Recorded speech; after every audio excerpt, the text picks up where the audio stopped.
Chicken ಕಬಾಬ್ ಅಂದರೆ ನಮಗೆ ನೆನಪಾಗದೆ ಬೆಳ್ಳುಳ್ಳಿ ಕಬಾಬು ಇಲ್ಲಾಂದರೆ ಕಬಾಬ್ ಪೌಡರ್ ಯೂಸ್ ಮಾಡಿ ಮಾಡೋವಂಥ ಕಬಾಬು. ಆದರೆ ಚಿಕನ್ ಕೈಮಾ ಯೂಸ್ ಮಾಡಿ ಇವತ್ತು ನಾನು ಕಬಾಬ್ ಮಾಡ್ತಾ ಇದ್ದೀನಿ. ತುಂಬ ಟೇಸ್ಟಿಯಾಗಿತ್ತು.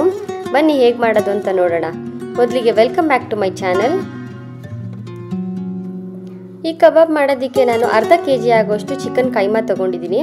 ಒಂದು ಈರುಳ್ಳಿನ ಸಣ್ಣ ಸಣ್ಣಕ್ಕೆ ಹೆಚ್ಚಿಟ್ಕೊಂಡಿದ್ದೀನಿ. ಮತ್ತು ಒಂದು ಟೊಮೆಟೋನ ಬೀಜ ತೆಗೆದು ಕಟ್ ಮಾಡಿ ಇಟ್ಕೊಂಡಿದ್ದೀನಿ. 4 ಹಸಿ ಮೆಣಸಿನ್ಕಾಯಿ ಸಣ್ಣಕ್ಕೆ ಹೆಚ್ಕೊಂಡಿದ್ದೀನಿ. ಅದನ್ನು ಒಂದು 4ರಿಂದ 5 ಆಗೋಷ್ಟು ಬೆಳ್ಳುಳ್ಳಿ ಮತ್ತು 1 ಇಂಚ್ ಆಗೋಷ್ಟು ಶುಂಠಿನ ತುರಿದು ಹಾಕೋತಾ ಇದ್ದೀನಿ.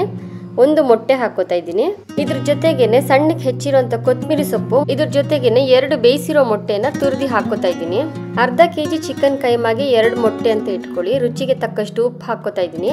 ಮತ್ತು 1 ಟೀ ಸ್ಪೂನ್ ಆಗೋಷ್ಟು ನಾನು ಇಲ್ಲಿ ಕಡಲೆ ಹಿಟ್ಟು ಹಾಕೋತಾ ಇದ್ದೀನಿ. ಇದನ್ನೆಲ್ಲ ಈಗ ಚೆನ್ನಾಗಿ ಮಿಕ್ಸ್ ಮಾಡ್ಕೊಳ್ಳೋಣ. ಈಗ ನೀಟಾಗಿ ಮಿಕ್ಸ್ ಮಾಡ್ಕೊಂಡಿದ್ದೀನಿ, ರೆಡಿ ಇದೆ. ಈ ಕೈಮಾ ಚಿಕನ್ ಕಬಾಬ್ ಮಾಡೋದಕ್ಕೆ ಡೀಪ್ ಫ್ರೈ ಏನು ಬೇಡ. ನೋಡಿ, ಈ ರೀತಿಯಾದ ಅಗಲವಾದ ಪ್ಯಾನ್ ಥರ ಇಟ್ಕೊಳ್ಳಿ. ಅದರಲ್ಲಿ 1 ಇಂಚ್ ಆಗುವಷ್ಟು ಕೆಳಗಡೆ ಫುಲ್ ಲೇಯರು ಎಣ್ಣೆ ಇರಬೇಕು. ಆ ರೀತಿ ಎಣ್ಣೆ ಹಾಕ್ಕೊಳ್ಳಿ. ಮತ್ತು ಇದನ್ನು ಈ ರೀತಿಯಾಗಿ ಸ್ವಲ್ಪ ದೊಡ್ಡ ದೊಡ್ಡ ಬಾಲ್ಸ್ ಥರ ಮಾಡ್ಕೋತಾ ಇದ್ದೀನಿ. ತುಂಬ ತೆಳ್ಳಗೂ ತಟ್ಕೋಬಾರ್ದು ಮತ್ತು ತುಂಬ ದಪ್ಪಗೂ ತಟ್ಕೋಬಾರ್ದು. ನೋಡಿ, ಈ ಸೈಜಲ್ಲಿ ಆದರೆ ಸಾಕು, ಇದು ಕರೆಕ್ಟಾಗಿರುತ್ತೆ. ಈಗ ಎಣ್ಣೆ ಕಾದಿದೆ, ಎಣ್ಣೆಗೆ ನಿಧಾನಕ್ಕೆ ಹಾಕೋಣ. ಮತ್ತು ಇದು ತಟ್ಕೊಳ್ಳೋವಾಗ ಕೈ ಸ್ವಲ್ಪ ಎಣ್ಣೆ ಸವರ್ಕೊಂಡಿರಿ. ಕೈ ಎಣ್ಣೆ ಇದ್ದಷ್ಟು ನೀಟಾಗಿ ಬರುತ್ತದು. ಹೀಗೆ ಎಲ್ಲ ಕಬಾಬ್ನು ಫ್ರೈ ಮಾಡ್ಕೊಳ್ಳೋಣ. ನಾನು ತೊಗೊಂಡಿರೋ ಅರ್ಧ ಕೆಜಿ ಚಿಕನಲ್ಲಿ 12ರಿಂದ 15 ಆಗೋಷ್ಟು ಕಬಾಬ್ ಆಗಿದೆ. ನೋಡಿ, ನಾನು ತೋರಿಸ್ತಾ ಇದ್ದೀನಲ್ಲ, ಅಂಗೈ ಇಷ್ಟು ದೊಡ್ಡ ದೊಡ್ಡ ಪೀಸಲ್ಲಿ 15 ಪೀಸ್ ಆಗುತ್ತೆ. ಇದು ಈವ್ನಿಂಗ್ ಸ್ನ್ಯಾಕ್ಸಲ್ಲಿ ತಿನ್ನೋಕ್ಕೆ ತುಂಬ ಚೆನ್ನಾಗಿರುತ್ತೆ. ಒಂದ್ಸತಿ ಟ್ರೈ ಮಾಡಿ. ಕಬಾಬ್ಗಿನ್ನ ಸ್ವಲ್ಪ ಡಿಫ್ರೆಂಟ್ ಆಗಿರುತ್ತೆ. ಈ ರೀತಿನೂ ಮಾಡ್ಬೋದು.